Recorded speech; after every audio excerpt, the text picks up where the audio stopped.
डर एक एहसास में आपका स्वागत है। इस चैनल पर आपको सुनने को मिलती हैं डरावनी और सच्ची भूतिया कहानियाँ। अगर आपको ऐसी ही वीडियोस देखना पसंद है तो हमारे इस चैनल को सब्सक्राइब करना ना भूलें। तो अब बढ़ते हैं आज की कहानी की ओर।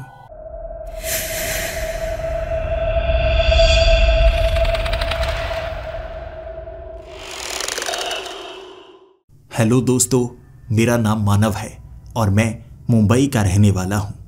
पेशे से मैं एक फार्मास्यूटिकल कंपनी का मालिक हूँ और ये काम मैं बड़ी शिद्दत से करता हूँ। मुझे लगता है मेरी ज़िंदगी का मकसद यही है, इंसानियत के लिए कुछ कर दिखाना। शायद यही कारण है कि मैं भारत की सबसे बड़ी लैब बनाना चाहता हूँ, जहाँ पर ऐसी दवाइयाँ बनाई जा सकें जो इंसानियत के काम आए। मैं सिर्फ भारत का ही सुधार नहीं करना चाहता, दुनिया का सुधार करना चाहता हूँ। इसीलिए मेरी ये फार्मास्यूटिकल कंपनी धीरे धीरे बड़ी होती जा रही है। लेकिन सब लोग मेरी तारीफ करते हैं, ऊपर वाले की कोई तारीफ नहीं करता। ये मैं थोड़ी ना कर रहा हूँ, ये तो ऊपर वाला मुझसे करवा रहा है और इसके सबूत देने की कोशिश भी कई बार मैं कर चुका हूँ। मुझे सपने आते हैं कि मैं लोगों की भलाई के लिए अलग अलग दवाइयाँ कैसे बना सकता हूँ।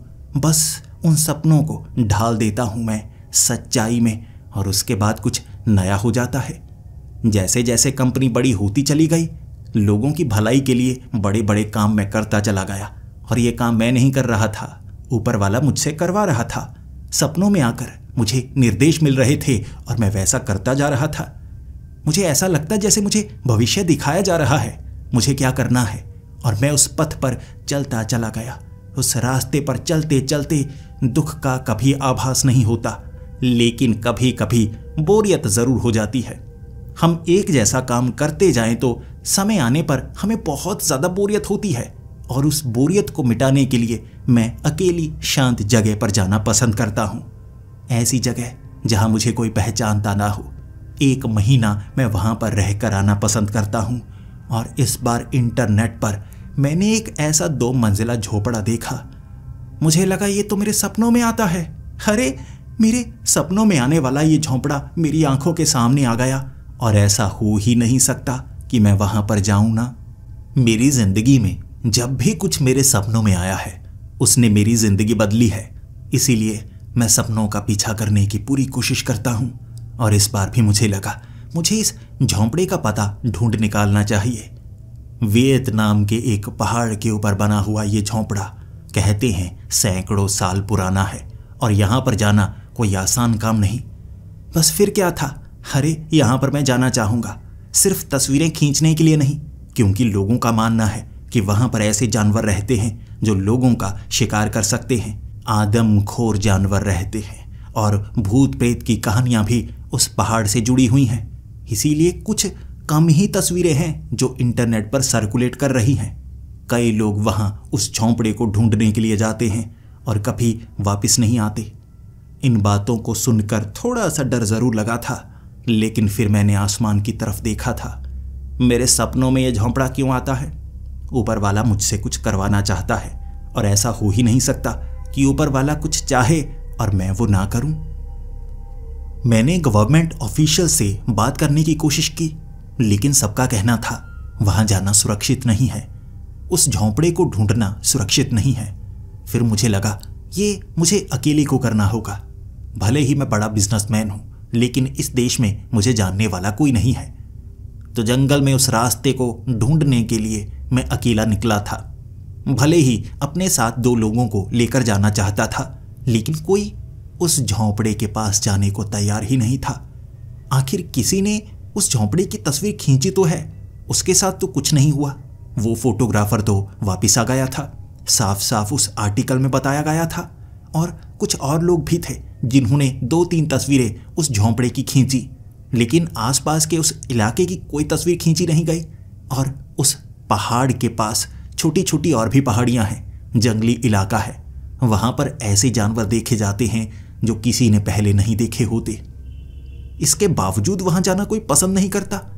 अगर कोई वहां जाकर तस्वीरें खींच कर ले आए और नए जानवर की जानकारी जुटा ले, अपनी जिंदगी में वो सफल हो सकता है। लेकिन इंसान डरते बहुत हैं, इसीलिए हम जिंदगी में सफल नहीं हो पाते। मैं तो कोशिश करूंगा, जो सपनों में आया है उसे सच करके दिखाऊंगा। जंगल में मैं आगे बढ़ने लगा था। खाने पीने का सामान मेरे पास काफी था, लेकिन फिर भी 3 से 4 दिन ही इससे निकाले जा सकते थे और मुझे लगा था उस पहाड़ पर चढ़ना ज्यादा मुश्किल नहीं होगा। लोग अंधविश्वास पर यकीन करते हैं, लेकिन मेरे पास हथियार हैं। अगर अंधविश्वास झूठा निकला और कोई जानवर वहां पर असली नजर आया तो खुद का बचाव करना भी जरूरी है। बढ़ते बढ़ते उस पहाड़ पर चढ़ना शुरू कर दिया था और मैं हैरान था। यहां पर तो पक्की सड़क बनी हुई थी। भले ही उस सड़क के ऊपर घास आई हुई थी, लेकिन पक्की सड़क से उस पहाड़ के ऊपर तक पहुंचना बहुत मुश्किल नहीं था, थोड़ा ही मुश्किल था। तो मैं चढ़ता चला गया। जब मैं उस पहाड़ के शिखर पर पहुंचा, मुझे वो झोंपड़ा नजर आया और सच बताऊं, किसी भी तरह की कोई मुश्किल का सामना मुझे करना अब तक नहीं पड़ा था। तो मैं अपनी किस्मत को अच्छा क्यों ना कहूं, उस झोंपड़े का दरवाजा खोला था मैंने। तस्वीर खींचना चाहता था, लेकिन खुद को उस झोंपड़े के सामने खड़ा करके अपनी ऐसी तस्वीर खींचूंगा जो न्यूज़ चैनल्स पर चलाई जाएगी। यहाँ पर उसका बड़ा नाम होता है जो इस झोंपड़े को ढूंढ निकालता है अपने डर को काबू करके। झोंपड़े का दरवाज़ा खोलने के बाद जब मैंने उस झोंपड़े के अंदर देखा, बहुत ज़्यादा मिट्टी थी, पैरों के निशान थे, जूतों के निशान। शायद जो यहाँ पर आते होंगे बारिश के मौसम में आते होंगे, तभी तो ऐसे जूतों के निशान हैं, जैसे भीगे हुए जूते लेकर कोई उस झोंपड़े के अंदर आया हो। लेकिन सिर्फ जूतों के निशान ही नहीं थे, पंजों के निशान भी थे, बड़े बड़े पंजों के निशान। और मैं सोच में पड़ गया, ऐसा कौन सा जानवर होता है जिसका पंजा 1 फुट चौड़ा होता है? भालू, शेर, बाघ, कौन सा जानवर हो सकता है? और झोंपड़े के अंदर कैसे आया होगा? दरवाजा तो बंद था ना। सोच में पड़ा हुआ, घबराया हुआ, लेकिन मुझे लगा मुझे उस दरवाजे को अच्छे से बंद करना चाहिए। जानवर तो यहां पर आते ही होंगे और अपने हथियारों को बाहर निकाल लेता हूं। मेरे पास एक एयर राइफल थी जिससे किसी भी जानवर का शिकार किया जा सकता था, और भी कई हथियार थे। दरवाजे के आगे मैंने एक फट्टा लगा दिया ताकि कोई भी जानवर अंदर ना आ पाए।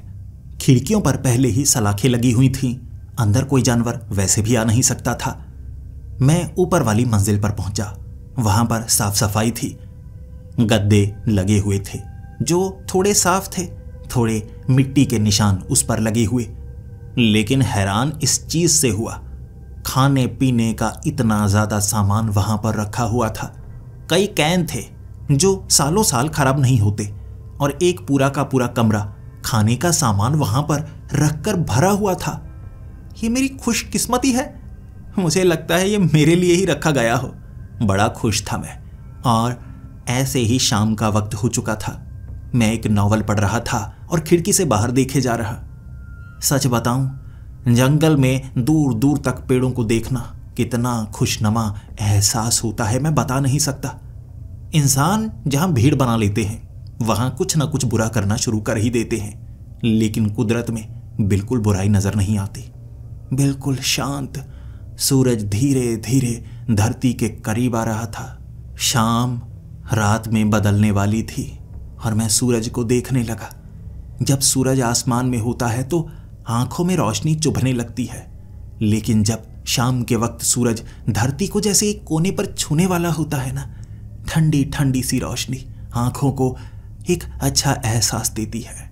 और धीरे धीरे फिर अंधेरा छाने लगता है, और ये अंधेरा ऐसे लगता है जैसे कभी भी खत्म नहीं होगा। रात का वक्त हो चुका था। धीरे धीरे चिड़िया की चहचहाने की आवाजें बंद हो गई, जानवरों की आवाजें भी बंद हो गई, और फिर टिड्डों की, कीड़ों की आवाजें शुरू हो गई। ये आवाजें खौफनाक थीं, ऐसा एहसास देती हैं जैसे आसपास बचाव के लिए कुछ नहीं है। दिन के वक्त भीड़ से दूर रहना एक अच्छा एहसास देता है, लेकिन रात को ये एक डरावना एहसास होता है। खिड़की से बाहर देखता गया।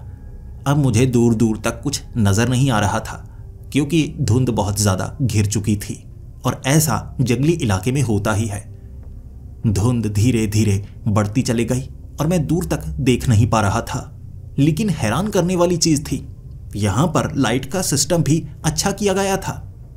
सोलर पैनल लगाए गए थे और अंदर लाइट का पूरा सिस्टम था। बैटरीज पड़ी हुई, जैसे एक 5 स्टार होटल में आया था, और वो भी मुफ्त में।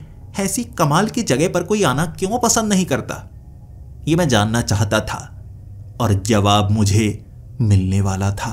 रात के वक्त लगभग 12 बजे अचानक बाहर से कुछ खुरचने की आवाजें आने लगी, जैसे कोई जानवर हो या वैसे ही बाहर से कुछ आवाज आ रही हो।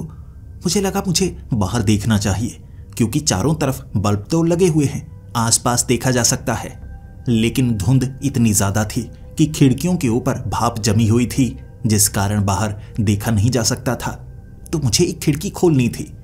एक खिड़की को खोलकर बाहर से उसे साफ करना था और फिर देखना था। मैंने जैसे ही खिड़की को खोला, सबसे पहले खिड़की खोलते ही मुझे बाहर एक भालू नजर आया। काले रंग का वो भालू 2 पैरों पर था और खिड़की के बेहद करीब था। मुझे महसूस हुआ ही नहीं कि इसी खिड़की के पास वो खड़ा है। वो झपट्टा मार सकता है, लेकिन मैं भी सन्न, वो भी सन्न। वो मेरी तरफ देख रहा, मैं उसकी तरफ देख रहा। मैं कोई गलती करना नहीं चाहता था। अगर एक भालू डर जाए तो बहुत जोरदार हमला करता है, और मेरी बाजू बाहर निकली हुई थी, और वैसे भी खिड़की थोड़ी चौड़ी थी। वो आधा अंदर तो आ सकता था, पंजा मार सकता था।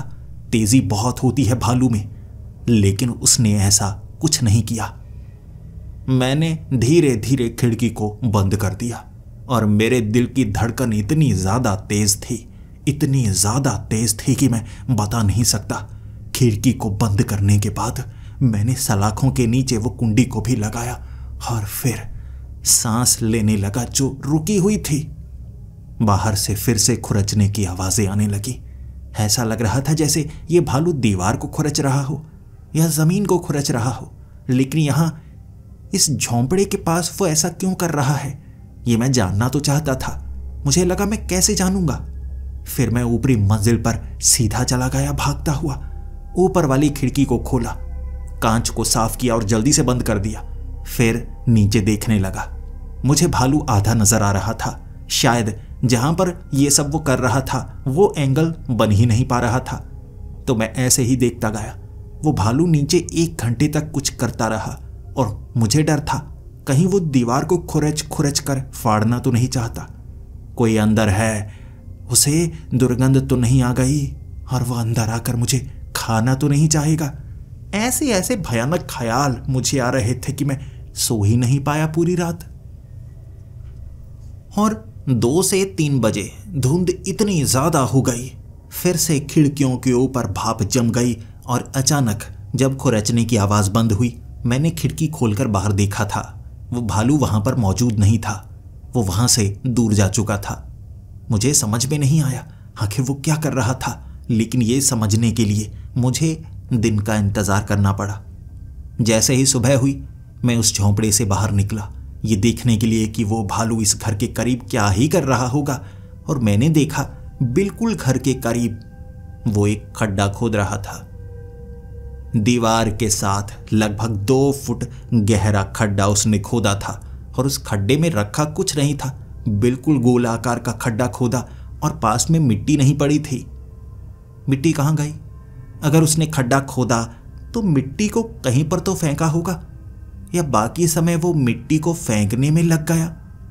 ऐसा तो भालू नहीं करते। जंगली जानवरों में इतना दिमाग नहीं होता।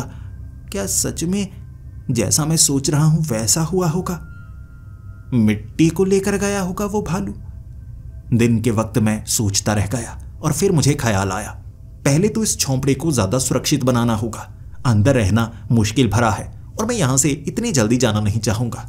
एक भालू के डर से यहां से बाहर निकल जाना, ये तो एक बेवकूफाना कदम होगा। तो मैंने बाहर बाड़ा बनाने की सोची। लकड़ियां तो बहुत ज्यादा थीं। उन लकड़ियों के इस घर के इर्द गिर्द लगाने की मेरी कोशिश कारगर रही, और शाम तक मैंने चारों तरफ ऐसी लकड़ियां लगा दी कि बाहर से कोई जानवर इस बाड़े के अंदर तक ना आ सके। फिर सुरक्षित होकर घर के अंदर था। दिन के वक्त धुंध थी ही नहीं, दूर दूर तक देखा जा सकता था। मन कह रहा था चला जाऊं यहां से, दिमाग कह रहा था इतने समय इंतजार किया इसका। ये झोंपड़े की यादें आया करती थी और अब भी अंदर से ऐसा लग रहा है जैसे पहचाना पहचाना सा है, जैसे मैं यहां पर रहा हूं कभी। धीरे धीरे शाम का वक्त हो गया और मुझे शाम को सूरज देखना बहुत ज्यादा पसंद है। सूरज को देखता गया, फिर रात घिर आई और कमाल था, यहां पर रात के घिरने के साथ साथ धुंध भी आ जाती है, जैसे बादल जमीन के करीब आ जाते हों। फिर दूर दूर तक दिखना बिल्कुल बंद हो जाता है और जैसे जैसे रात बढ़ती चली गई मेरा डर भी बढ़ता चला गया। जंगली इलाके में रात का मतलब मौत भी हो सकता है। रात के वक्त फिर से खुरचने की आवाज आई, लेकिन बस कुछ बार ही। फिर मैंने नीचे देखा तो वो भालू नजर नहीं आ रहा था। वो भालू जहां पर मैंने लकड़ियां लगाई थी ना, उसके बिल्कुल आगे था। धुंध के कारण बिल्कुल साफ मैं देख नहीं पा रहा क्योंकि अब वो थोड़ा दूर था, लेकिन वहां से खुरचने की आवाज आई है। ठीक है, वहां जो करना चाहे वो कर सकता है, लेकिन वो जिस तरह से वहां पर खड़ा था ना, बस मेरी तरफ एक टक लगाए देखे जा रहा था और मैं भी उसे ताके जा रहा था। ऐसे ही 10 मिनट निकल गए। मैं इस झोंपड़े के अंदर था, सुरक्षित था, उसे डराना चाहता था। वो बाहर था, खुले में था, ये उसका इलाका था, वो मुझे डराना चाहता था। फिर वो एक पेड़ के पास गया और पेड़ को खुरचने लगा, लेकिन वो पेड़ को ऐसे नहीं खुरच रहा था कि उसे काट देना चाहता हो या उसे गुस्सा आ रहा हो या शरीर पर खारिश हो रही हो और वो अपने शरीर को रगड़ रहा हो, बल्कि अपने एक नाखून से खुरच खुरच कर जैसे कुछ बना रहा हो और बार बार खिड़की की तरफ मुड़ मुड़ कर देख भी रहा था, जैसे मुझे कुछ जताना चाहता हो। ऐसा करने के बाद वो धुंध में गायब हो गया और मैं उस रात सो पाया, क्योंकि पिछली रात मैं सोया नहीं था। भले ही मैं डरा हुआ था, लेकिन नींद मुझ पर हावी हो गई और सुबह उठते ही मैं देखना चाहता था कि वो कर क्या रहा था, क्या चीज करना चाहता था, वो कहां खुरच रहा था। उस बाड़े से मैं बाहर निकला, सुरक्षा रेखा से मैं बाहर था और जैसे ही मैं पेड़ के पास पहुंचा, उस पेड़ पर उसने खुरच कर कुछ बनाया था। मेरी आंखें खुली की खुली रह गई। उसने नाम लिखा था मानव। एक भालू ऐसा नाम कैसे लिख सकता है? मेरे मन में ये सवाल उठा था। मैं दोबारा उस बाड़े के अंदर आ गया, आंखें खुली की खुली रह गई और बार बार अपने चेहरे पर पानी मारकर अपने चेहरे को ठंडा करना चाहता था, क्योंकि मेरा चेहरा सबसे ज्यादा गर्म हो रहा, क्योंकि मेरा दिमाग चलने लगा था। हे भगवान, क्या वो बातें सच तो नहीं? ये जंगल भूतिया है और यहाँ पर जो आता है वो वापस नहीं जाता, इसीलिए यहाँ आने की हिम्मत कोई नहीं करता। कहीं वो बातें सच तो नहीं? भालू ने मेरे सामने ये शब्द लिखा है, या ऐसा नहीं है ये मानव शब्द किसी ने पहले ही लिखा हो, कोई मानव नाम का लड़का यहाँ पर आया हो और उसने ये लिखा हो, और ये भालू बस इस पेड़ पर खुरच रहा था कुछ, और नीचे ऐसे कई सारे निशान तो बने हुए हैं। तो ऐसा भी तो हो सकता है उस भालू ने वैसे ही खुरचने की कोशिश की है और यह नाम पहले से लिखा हुआ है। हाँ, ऐसे हो सकता है। मैं बेवजह डरे जा रहा हूं, आखिर एक भालू नाम कैसे लिख सकता है? घर के अंदर मैं सोचता रहा और उसके बाद मुझे लगा मुझे आसपास देखना चाहिए और राइफल लेकर निकलूंगा, देखूंगा आसपास मुझे कैसे जानवर नजर आते हैं। और जो धुंध है वो रात को घिरती है, दिन के वक्त तो बिल्कुल साफ माहौल होता है। थोड़ा आगे चलकर जाता हूं और मैं इस पहाड़ से नीचे भी उतर सकता हूं। वैसे भी बड़ा साफ सुथरा रास्ता तो है, थोड़ी सी घास है, लेकिन कोई परेशानी नहीं होगी। अब मैं अपने उस झोंपड़े से दूर जा रहा था, सोच रहा था इस पहाड़ से थोड़ा नीचे ही उतर कर देखूं, आसपास के जंगली इलाके को देखूं। छोटी छोटी पहाड़ियां साथ में जुड़ी हुई हैं, क्या उस तरफ जाने का कोई रास्ता मौजूद है या नहीं, ये देखने के लिए धीरे धीरे उस जंगली इलाके में, लेकिन उस सड़क के ऊपर ही आगे बढ़ता गया। थोड़ा थोड़ा मैं उस पहाड़ से नीचे उतरता जा रहा था और अचानक बारिश शुरू हो गई। धीरे धीरे बारिश की रफ्तार इतनी तेज हो गई कि मैं भागकर वापस जाना चाहता था, लेकिन एक पेड़ के नीचे मुझे छिपना पड़ा। 1 घंटे तक मैं उस पेड़ के नीचे ही था। मुझे लगा पता नहीं कितनी देर तक मुझे पेड़ के नीचे छिपे रहना होगा। शायद अगर मैं भीग भी जाऊं मुझे वापस उस झोंपड़े तक जाना होगा। किसी और रास्ते पर जाना एक बेवकूफाना कदम होगा। लेकिन अचानक उस पेड़ के ऊपर मेरी नजर पड़ी तो ऊपर कुछ फट्टे फंसाए गए थे, लेकिन घास सूखी पत्तियां भी ऐसे लगाई गई थी जैसे वो पेड़ का ही हिस्सा नजर आए, और एक तरफ डालियों को ऐसे काटा गया था जैसे सीढ़ियां बनाई गई हो। सोचने पर मजबूर हो गया, ये पेड़ साधारण है या इसे ऐसे बनाया गया है कि ऊपर खाली जगह होगी। मैं उन डालियों पर पैर रखते हुए पेड़ पर चढ़ने लगा और मैंने महसूस किया वो पेड़ की डालियों को टेढ़ा मेढ़ा करके ऐसा आकार दिया गया था जैसे पेड़ के ऊपर छोटा झोंपड़ा बनाया गया हो, वो भी डालियों से। ये काफी बड़ा कमरे जैसा था और उसके बीच नर्म गद्दा लगाया गया। पानी की एक बूंद तक उसके बीच तक पहुंच नहीं पा रही थी। ये मेरे लिए खुशी की बात थी। यहां पर मैं रुक सकता था और एक ऐसी खुफिया जगह जिसके बारे में किसी को पता नहीं होगा। अरे इसकी तस्वीर मुझे खींचनी चाहिए। मैंने उस जगह की तस्वीर अपने साथ खींची।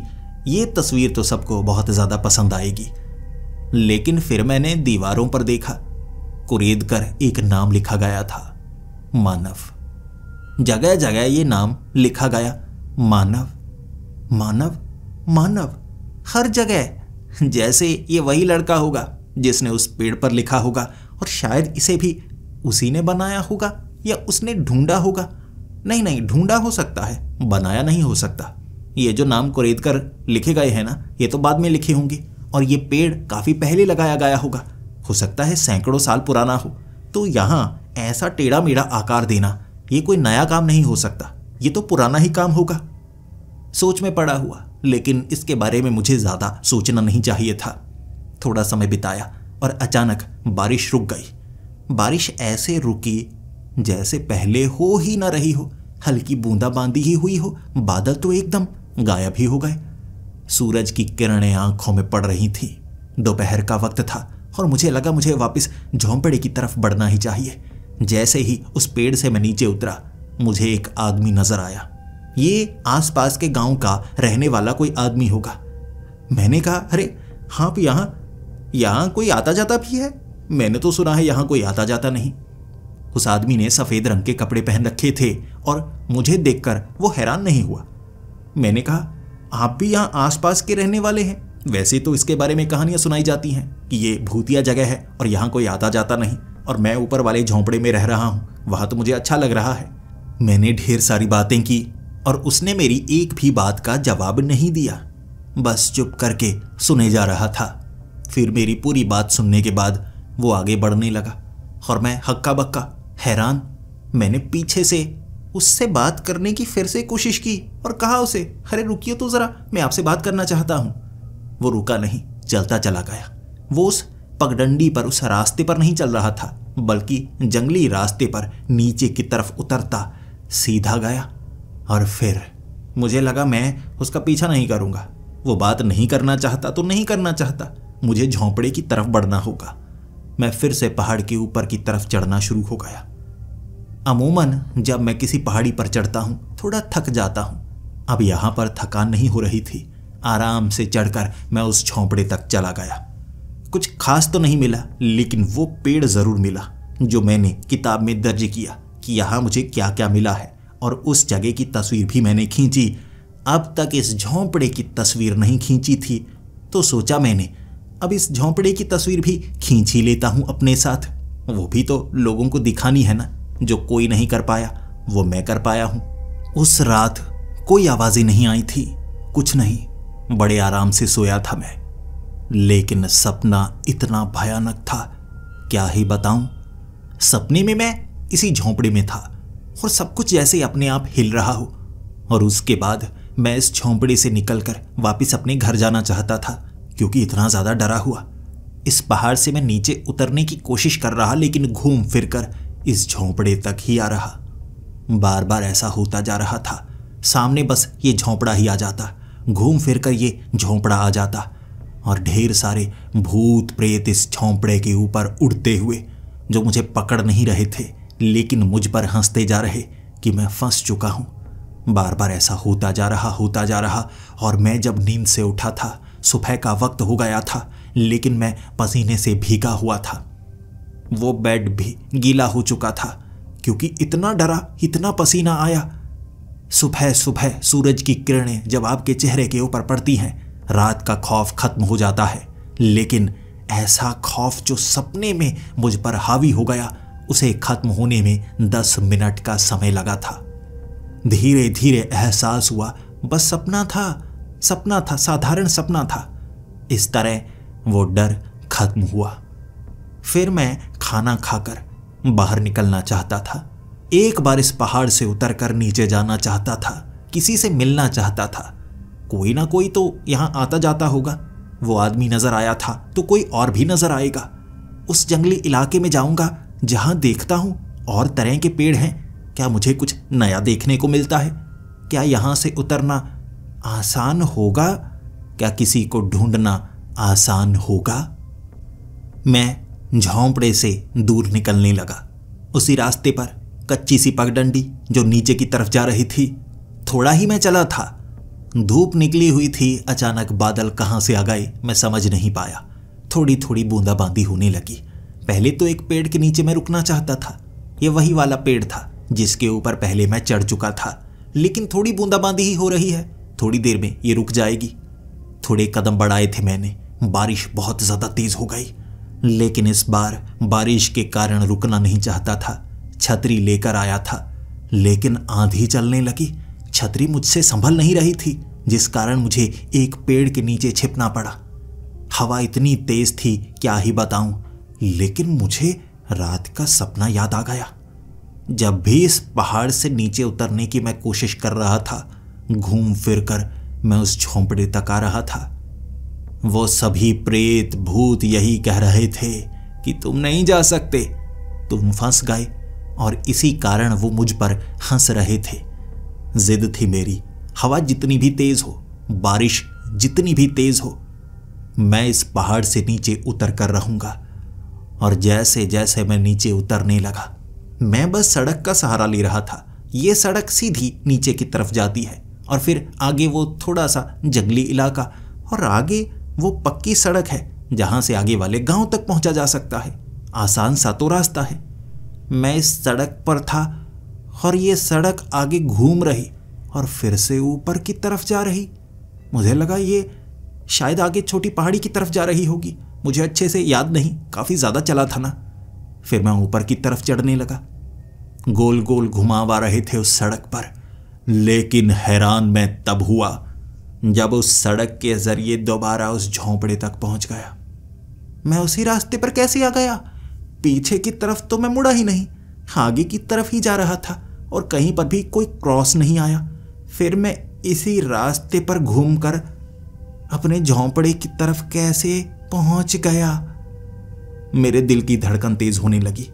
ये बिल्कुल वैसा था जैसे सपने में हुआ था, लेकिन मैं जिद्दी था। सूरज की किरणें नजर आने लगी। बादल छंट चुके थे, शायद इस कारण क्योंकि मैं झोंपड़े के करीब आ गया था। मैं नीचे की तरफ उतरने लगा। इस पहाड़ से नीचे उतरना है मुझे, दूर जाना है मुझे। यह सोचकर तेजी से भागने लगा और कमाल की बात हुई, बादल दोबारा से घिर गए। फिर से तेज बारिश होने लगी, लेकिन इस बार मैं भाग रहा था। भागते भागते जहां तक वो सड़क नीचे की तरफ जा रही थी वहां तक भागा मैं, और मुझे लगा यहां कुछ तो गड़बड़ है। अब नीचे ही उतरता रहूंगा, ऊपर नहीं चढ़ूंगा। मैं आगे भागता गया। बारिश के कारण यहां एक कच्ची नदी बनी हुई जिसमें बहाव बहुत ज्यादा था। वहां से तो मैं नीचे उतर नहीं सकता था। मुझे लगा मुझे पीछे मुड़ना चाहिए, कहीं ना कहीं से रास्ता तो होगा जिस रास्ते से मैं आया था। घूमकर उस सड़क तक पहुंचा, फिर से नीचे उतरने लगा। आगे फिर से नदी मिली मुझे। चाहे मैं जितनी कोशिश करता, उस पहाड़ से नीचे उतर नहीं पा रहा। तो एक पेड़ के नीचे बैठ गया मैं। मुझे लगा जब तक यह नदी का पानी खत्म नहीं होता, बारिश रुकेगी ना, तब तक खड़ा रहूंगा और उसके बाद वक्त रात का हो जाए यहां से नीचे उतरने लगूंगा मैं। लेकिन बारिश इतनी तेज हो चुकी थी, नदी उफान मारने लगी और ऊपर से सड़क पर भी पानी आ चुका था। नीचे पानी भरने लगा था। पानी इतना ज्यादा हो चुका कि मुझे लगा मैं बह जाऊंगा। मुझे पहाड़ के ऊपर चढ़ना होगा, वरना नीचे पानी इतना ज्यादा बढ़ सकता है कि मैं बह जाऊंगा, जिंदा नहीं बचूंगा। जिंदगी भी तो बचानी है। मुझे उस पहाड़ के ऊपर की तरफ बढ़ना पड़ा। और जैसे जैसे मैं ऊपर बढ़ रहा, नीचे से पानी से निकलकर जानवर भी बचने के लिए ऊपर आ रहे और मुझे तेंदुआ नजर आया तो मैं समझ गया। भले ही मेरे हाथ में राइफल है, लेकिन तेंदुआ और कई और जानवर जिस तरह से बचने के लिए ऊपर की तरफ आ रहे हैं, अगर उनकी भरमार हुई तो मैं बच नहीं पाऊंगा। मुझे भागना चाहिए। यह समय नहीं है, यह समय नहीं है सोचने का। मुझे पीछे जाना होगा, उस झोंपड़ी में जाकर सोचना होगा। मैं पीछे की तरफ भागा। वो जानवरों ने कुछ पीछा जरूर किया था, लेकिन जब एक बार राइफल से गोली मैंने चलाई, फिर वो भाग गए। आवाज काफी ज्यादा तेज थी। भागते भागते मैं झोंपड़े तक पहुंचा। बादल छंट चुके थे, बारिश रुक चुकी थी और मैं हैरान और परेशान था। ऐसा लग रहा था जब मैं नीचे जाता हूं बारिश अपने आप तेज हो जाती है, जैसे ये पहाड़ मुझे यहां से बाहर जाने देना नहीं चाहता। लेकिन हो सकता है ये मेरी आंखों का भ्रम हो, मेरे मन का वहम हो। कुछ समय मैंने झोंपड़े में गुजारे। फिर शाम का वक्त था। रात मैंने वहीं पर निकाली और बाहर चलने की आवाजें आती रहीं। मुझे लगा ये जानवरों के चलने की आवाजें होंगी। शायद नीचे से वो ऊपर आ चुके हैं। अब मुझे बाहर नहीं झांकना चाहिए, मुझे बाजू बाहर नहीं निकालनी चाहिए।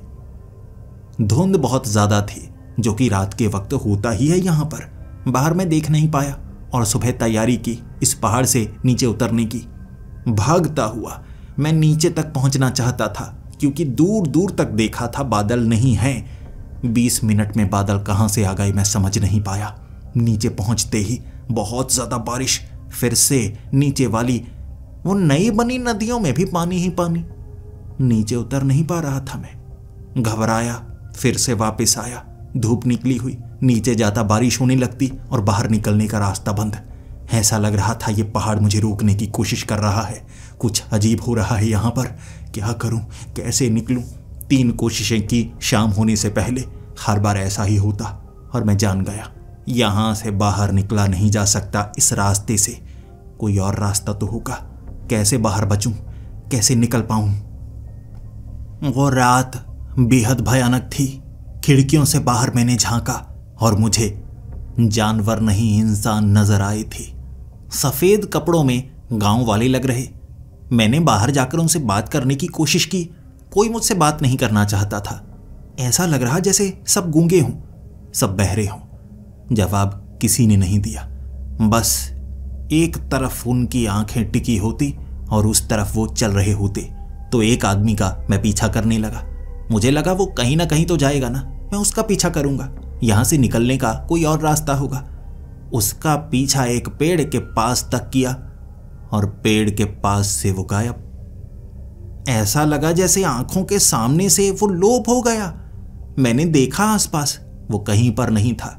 2 बार और लोगों का पीछा किया, वो भी गायब। फिर मैं समझ गया ये साधारण इंसान नहीं है, ये प्रेत है। जो कहानियां सुनाई जाती हैं वो सच है, इसीलिए यहां पर आना कोई पसंद नहीं करता। मैंने ये कैसी मुसीबत गले में डाल ली है। अब मैं क्या करूं? मुझे झोंपड़े के अंदर छिपकर रहना होगा। दरवाजा तो खुला छोड़ आया मैं, क्या करूं?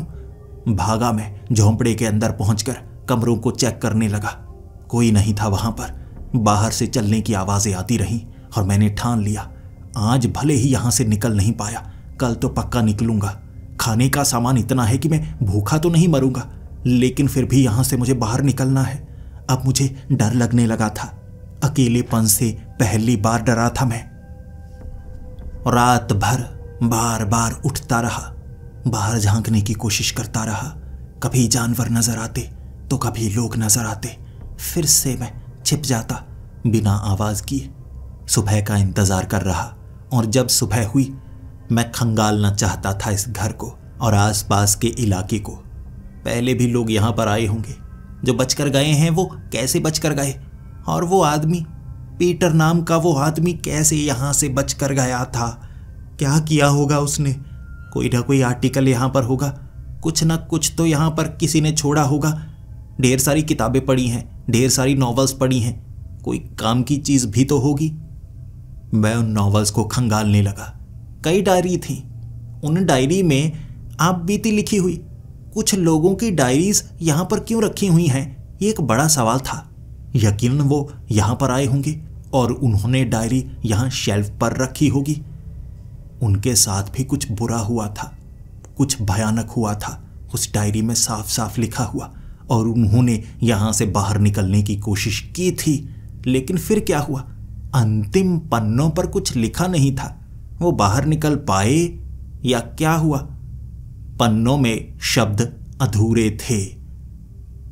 उन किताबों को रखने के बाद मेरे होश उड़ गए। हे भगवान, कहीं मैं हमेशा के लिए यहाँ पर कैद तो नहीं हो गया।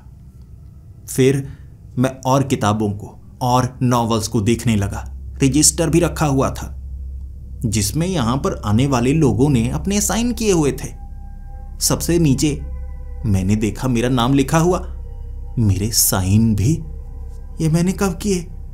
ये तो काफी पुराने लग रहे हैं, लेकिन यहां पर तो मैं पहले कभी नहीं आया, तो ये कैसे हो सकता है? फिर एक लकड़ी का बक्सा मिला मुझे जिसमें ढेर सारी तस्वीरें थीं। वो तस्वीरें जो लोगों ने यहां पर खिंचवाई थीं इस घर के साथ, जैसे मैंने खींची थी कि मैं यहां पर पहुंच पाया हूं, जो बहुत कम लोग कर पाए हैं। लेकिन इतनी ज़्यादा तस्वीरें थीं जिन्हें देखकर मेरी आंखें खुली की खुली रह गईं। यहाँ तो इतने ज़्यादा लोग आए, ये तस्वीरें इसका सबूत है। लेकिन क्या वो बाहर नहीं निकल पाए? इसी कारण तस्वीरें यहीं तक सीमित है या कुछ और है? अब क्या करूं मैं?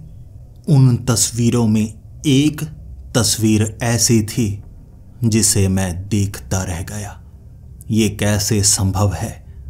ये मेरी तस्वीर थी इस झोंपड़े के साथ, लेकिन 18 साल पहले की, जब मैं काफी छोटा था। मेरे माँ बाप मुझे यहां पर लेकर आए थे। मुझे कभी बताया नहीं और ना मुझे याद है, तब मैं छोटा था। लेकिन कैसे हो सकता है ये, जिसके बारे में ना मुझे याद है ना मुझे बताया गया? बस उस तस्वीर को देखने के बाद मैंने उस बक्से को बंद कर दिया और ज्यादा डरना नहीं चाहता था। इस झोंपड़े का क्या राज है, बस मुझे इस राज को सुलझाना था। शायद तभी मैं बाहर निकल पाता। फिर वो दिन मैं इसी कोशिश में लगा रहा कि नक्शा बनाऊं, यहां से बाहर निकलने के कितने रास्ते हैं। हर एक रास्ते को मैं अच्छे से चुनूंगा और बाहर निकलने की कोशिश करूंगा। एक बार यहां से बाहर निकल पाऊं जैसा पीटर ने किया था, या कुछ और लोग भी थे जो यहां से निकल पाए। भले ही तस्वीर उनके पास नहीं थी, लेकिन उन्होंने क्लेम किया था कि वो यहां से निकले थे। बस फिर क्या, नक्शा बनाने में लगभग मैंने कई घंटे लगा दिए। और फिर मुझे लगा ये वो जगह है जो पेड़ वाली है, नीचे नदियां बहने लगती हैं। जब नीचे कदम रखो तो ऊपर से किसी और पहाड़ी पर जाने का रास्ता होगा। अगर मैं ऊपर से किसी और पहाड़ी तक पहुंच जाऊं तो वहां से फिर नीचे तो जा सकता हूं ना। तो ये कोशिश करता हूं। मैं नीचे की तरफ क्यों जा रहा हूं? दूसरी तरफ जाऊंगा जहां पर कोई पगडंडी नहीं है, कोई सड़क नहीं है। वहां कुछ ना कुछ मुझे नजर जरूर आएगा। मैंने ठान लिया, लेकिन इसमें पूरा दिन लग चुका था। रात का वक्त हो गया था। रात को झोंपड़े से बाहर निकलना मुझे सुरक्षित नहीं लग रहा था। उस सपने ने ऐसा डराया था कि ऐसी कोशिश मैं रात के वक्त तो करना नहीं चाहता था। रात के वक्त चलने की आवाजें, लेकिन सिर्फ चलने की आवाजें नहीं, जानवरों के रोने की आवाजें थी, जानवरों के चिल्लाने की आवाजें थी। ऊपर चढ़कर एक खिड़की को मैंने साफ किया। फिर मैंने बाहर देखा। बाहर कई जानवर एक लाइन में बैठे हुए, जानवर ऐसे बैठे हुए जैसे ट्रेंड जानवर हों। उनमें एक शेर भी था। ऐसे जानवरों को कोई कैसे ट्रेन कर सकता है? बहुत ज्यादा जानवर, लेकिन मुझे इतना भी पता था कि ये भूत प्रेत घूमते हैं। हो सकता है ये जानवर भी भूत प्रेत ही हों। फिर छत पर चढ़े हुए कई लोग जो बातें कर रहे थे, हल्की आवाज में फुसफुसा रहे हों, लेकिन ऊपर से आवाजें जरूर आ रही। ये भूत गूंगे नहीं हैं, बोलते हैं, सुनते भी होंगे, बस मुझसे बात नहीं करना चाहते। लेकिन क्या अगर ये मुझसे बात करें तो मुझे कोई जवाब दे सकते हैं? छत पर बात कर रहे हैं तो मुझे छत पर जाना होगा। डरना नहीं है। मैं इनके साथ हमेशा के लिए कैद नहीं होना चाहता था। एक दीवार पर लटककर मैं छत पर पहुंचा और मुझे देखकर वो लोग पहली बार हैरान हुए थे। इससे पहले मैंने उनके चेहरे पर हाव भाव नहीं देखे थे, लेकिन इस बार मुझे देखकर वो हैरान हो गए, जैसे उनकी चोरी पकड़ी गई हो। उनमें से 2 तो गायब हो गए, लेकिन 2 उस झोंपड़े से नीचे उतरना चाहते थे, सीधे तौर पर गायब नहीं होना चाहते थे। और उनमें से एक को मैंने पकड़ा। जब मैंने उसे पकड़ा वो डर गया। फिर मैंने उसे कहा, मैं नुकसान नहीं पहुंचाना चाहता, बस मुझे एक छोटी सी मदद चाहिए। फिर वो रुका और मुझसे बात करने लगा। मैंने उसको कहा, यहाँ क्या चल रहा है, क्या तुम मुझे कुछ बता सकते हो? उसने अपना सर हिला दिया, मुझे उसके बारे में नहीं बताया और साफ कहा, अगर मैंने तुम्हें वो बातें बताई तो मुझे नुकसान हो सकता है। तुम्हें वो बातें खुद ही पता लगानी होगी और मैं बस एक छोटा सा तरीका बता सकता हूं जिसे तुम्हें खुद ही ढूंढना था। तुम ढूंढ नहीं पाए तो मैं छोटा सा क्लू दे सकता हूं। नीचे उतरने की कोशिश मत करो, बिना इजाजत के तुम नीचे नहीं उतर सकते, लेकिन हां, इस पहाड़ से दूसरी पहाड़ी के ऊपर जा सकते हो जहां पर हमारा गांव बसा हुआ है। उस गांव तक पहुंच जाओ, वहां से तुम्हें एक और क्लू मिलेगा। फिर तुम उस जगह जा सकते हो जहां जाना सबसे ज्यादा जरूरी है। मैंने पूछा उससे सवाल, कौन सी चीज जरूरी है, क्या सबसे जरूरी है? बिना जवाब दिए उसने झोंपड़े से सीधे नीचे छलांग लगा दी, दूसरी मंजिल से, और वो सीधा धरती में समा गया। छेद नहीं हुआ, आवाज नहीं आई, सीधा नीचे। फिर मैं उस छत से बड़ी मुश्किल से उतरा अपने कमरे में, फिर बाहर झांक रहा। वो सारे जानवर चलकर दूर जा रहे थे। मैं किसी से डरा हुआ नहीं था। नुकसान पहुंचाना चाहते तो ये लोग भी पहुंचा सकते थे, ये जानवर भी पहुंचा सकते थे। कोई नुकसान नहीं पहुंचा रहा है। जैसे किसी खास वक्त का ये सब इंतजार कर रहे हैं, तो मुझे कुछ खास करना चाहिए। अगली ही सुबह मैं दूसरी पहाड़ी की तरफ बढ़ने लगा। जंगली रास्ता था, लेकिन एक पहाड़ से छोटी सी गलती आपको नीचे गिरा सकती है, इसीलिए मैं संभल कर आगे बढ़ रहा। लेकिन दूसरी छोटी पहाड़ी पर मुझे बसा हुआ एक गांव नजर आया। ढेर सारे घर बने हुए थे और वहां कई घरों के अंदर से धुआं भी निकल रहा। जब मैं चलता चलता किसी तरह मुश्किलों से एक पुल तक पहुंचा, जो एक पुराने पेड़ के कारण बना हुआ पेड़ था, जो टेढ़ा लगाया गया था, जिस कारण उसके ऊपर चढ़कर दूसरी पहाड़ी तक पहुंचा जा सकता था। फिर वहां तक पहुंचकर मैं गांव में घुसा। गांव में आवाज लगाई, किसी ने मेरी आवाज का जवाब नहीं दिया। घरों के अंदर मैंने देखा, चूल्हे चल रहे थे, आग लगी हुई थी, लेकिन कोई मौजूद नहीं। खाना पक रहा था, लेकिन कोई था ही नहीं। तो खाना खाता कौन? किसके लिए बनाया जा रहा है? कौन बना रहा है? आवाजें लगाई, मेरी आवाज का जवाब मुझे मिला। अभी नहीं, रात को। जवाब किसने दिया मुझे नहीं पता, लेकिन दीवारों से, जमीन से आवाजें आ रही और ढेर सारी आवाजें होती, दाईं तरफ से, बाईं तरफ से। जवाब तो मिलता, लेकिन एक ही, अभी नहीं, रात को। फिर मुझे लगा मुझे इंतजार करना होगा रात का।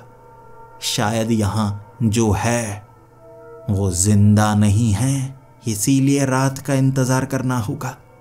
बर्तन गिरने की आवाज आ रही, अपने आप लकड़ियां उस चूल्हे में डाली जा रही थीं, लेकिन ये कर कौन रहा था? कोई अदृश्य। शायद ये जिंदा नहीं है, तो रात को मुझे ये नजर आएंगे। और बिल्कुल सच हुआ ये। कोई बारिश नहीं आई, बिल्कुल साफ मौसम, कोई धुंध नहीं। इस गांव में पूरी तरह से शांति, लेकिन सफेद कपड़ों वाले प्रेत अंधेरा होते ही नजर आने लगे। वो सब भीड़ बनाकर एक पेड़ के नीचे बैठे हुए, मुझे घेरे हुए, और मैं डरा हुआ। मुझे बचना था, सवालों के जवाब चाहिए थे, और वो आदमी भी वहीं पर था जिसने मुझे इसके बारे में बताया था। मैंने गांव वालों से कई सवाल किए, लेकिन अब उनका बस यही कहना था, तुम्हें अपने पुराने घर में जाना होगा।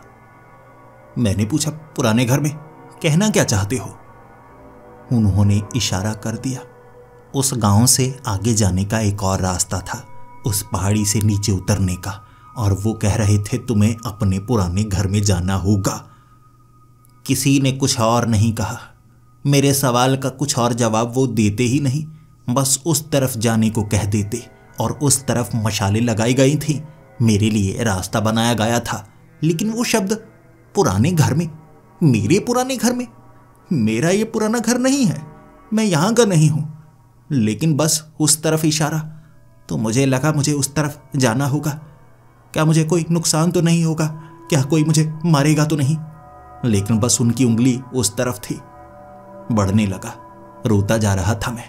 बाहर निकलने का कोई रास्ता मुझे समझ में नहीं आ रहा था, और जब उस जगह से आगे बढ़ रहा मुझे लगा नीचे उतरने का कोई रास्ता होगा, वहां से मैं भाग निकलूंगा।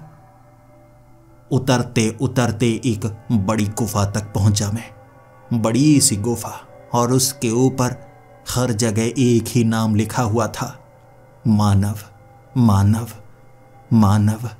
हर जगह मेरी राइटिंग भी थी जैसे मैंने ही लिखा हो, लेकिन मैं यहां पर पहले कभी नहीं आया। लेकिन मुझे यादों में ये जगह याद आ रही। ऐसा लग रहा था खुली आंखों से सपना देख रहा हूं। दिमाग में ख्याल घूमने लगे, जैसे मैं यहां पर घूम चुका हूं, भाग चुका हूं, खेल चुका हूं, रह चुका हूं। लेकिन सपनों में ऐसे सपने बहुत पहले आया करते थे, लेकिन उसका खास मतलब मुझे समझ में नहीं आया था। जैसे हर किसी को सपने आते हैं, गुफाओं के, जंगलों के, वो एक जैसे ही होते हैं। लेकिन अब तो ऐसा लग रहा जैसे इस जगह में पहले आ चुका हूं, लेकिन सपनों में। वहां से कहीं और जाने का कोई और रास्ता नहीं था। गुफा ऐसी जगह पर बनी हुई, अगर मैं एक तरफ से निकलने की कोशिश करता तो खाई में गिर सकता था। पीछे तो वो गांव था, यहां भेजने के लिए गांव वालों ने रास्ता बनाया था। तो मैं आगे बढ़ा। उस गुफा में भी कई सारी मशालें रखी गई थी, और एक पत्थर, संगमरमर का पत्थर। उस पत्थर पर कुछ और नहीं था, जैसे एक लंबा सा टेबल बनाया गया हो, या एक पत्थर का ताबूत। मैं करीब पहुंचा तो उसके अंदर कुछ नहीं था। ऊपर की संगमरमर को हटाकर देखा मैंने, कुछ नहीं था, खाली जगह। लेकिन आसपास देखता रहा। क्या है यहां? मुझे यहां पर क्यों बुलाया गया? मुझे यहां से जाने दो। ये जो भी ताकत है, भूत प्रेत जो भी है, मुझे जाने दो। फिर एक आवाज गूंजी, जैसे ये गुफा मुझसे बात कर रही हो। तुम्हें यहां पर आना ही था, क्योंकि तुम्हारा काम खत्म हो चुका है। अब तुम्हें नया काम दिया जाएगा। याद करो खुद को। तुम यहीं के रहने वाले हो, यहीं पर पैदा हुए हो, यहीं के बने हुए हो। हर बार तुम यहीं पर आते हो, और यहीं से तुम्हारा अंत तुम्हें मिलता है। फिर नई शुरुआत तुम्हें मिलती है। पहचानो खुद को। मेरी आंखों के सामने जैसे हजारों लाखों सपने चल रहे हों। मेरा दिमाग फटने को आ चुका था। इतनी यादें, मैं यहां पर हजारों बार आ चुका हूं, हजारों बार। मुझे याद तक नहीं, इतनी बार आया हूं, और हर बार नए नाम के साथ, नए रूप के साथ। ये सिर्फ साधारण जगह नहीं है, ये एक मकसद है। ये एक मकसद है। जैसे इस दुनिया में जानवर हैं, इंसान हैं, पंछी हैं, और भी कई ताकतें हैं, इस जगह पर भी एक अलग ताकत है जो इस दुनिया पर असर डालती है। धीरे धीरे मुझे ऐसा लग रहा था मैं मर रहा हूं। मेरे शरीर को आग लग गई। मैं जल रहा था, मैं तड़प रहा था, लेकिन दर्द नहीं हो रहा था। आग बुझाने की मेरी कोशिश नाकाम हुई। शरीर मेरा जल गया था। मैं पूरी तरह से राख का हिस्सा था, अकड़ा हुआ। लेकिन धीरे धीरे मांस अपने आप बनने लगा, फिर से शरीर बनने लगा। कपड़े जल चुके थे, लेकिन मुझे मेरा नया शरीर मिला। मुझे मेरा नया नाम मिला। मुझे मेरी नई पहचान मिली। एक आदमी गायब हो गया, और मैं उसकी पहचान के साथ उस जगह जाऊंगा। उसकी यादें, सब कुछ अब मेरा हो चुका है। वियतनाम की कांग्रेस पार्टी का एक उम्मीदवार, हाई सन हुआंग, यही तो मेरा नाम है, हाई सन हुआंग। यहां पर मैं क्या कर रहा हूं? मेरे दिमाग में वो सब है जो मुझे ऊपर वाला दे रहा है। सपनों में आता है कि मुझे क्या करना है और मैं वही करूंगा। लेकिन क्या ये सपने ही हैं या इस गुफा में पनपने वाली ये ताकत जो मुझे हर बार भेजती है एक नए मकसद के लिए? क्या मैं दुनिया के लिए अच्छा ही कर रहा हूं या कुछ बुरा कर रहा हूं? कुछ यादें अपने आप धुंधली क्यों हो जाती हैं? कुछ चीजें मैं अपने आप क्यों करता हूं? यहां से बाहर निकलते ही मुझे वहीं पहुंचना था। मैं नहीं हूं मानव, मैं हूं हाई सन हुआंग। ये नाम इस गुफा पर भी लिखा हुआ है, हाई सन हुआंग। यहां पेड़ों पर भी लिखा हुआ है, उस झोंपड़े में भी एक तस्वीर है मेरी। लेकिन ये सब मैं भूल जाऊंगा। एक खास मकसद के लिए वापस जाऊंगा एक नई पहचान के साथ, और जो असली हाई सन हुआंग है वो गायब हो जाएगा, मिटा दिया जाएगा। किसके द्वारा वो मुझे नहीं पता, लेकिन मैं हूं हाई सन हुआंग। और मैं ये भी भूल जाऊंगा कि मैं इस झोंपड़े में आया था। लेकिन जब मेरा मकसद पूरा हो जाएगा, किसी न किसी तरह यहां आने की तलब होगी मुझे। फिर से चला आऊंगा इस झोंपड़े की तरफ। फिर से मुझे मिलेगा एक नया मकसद।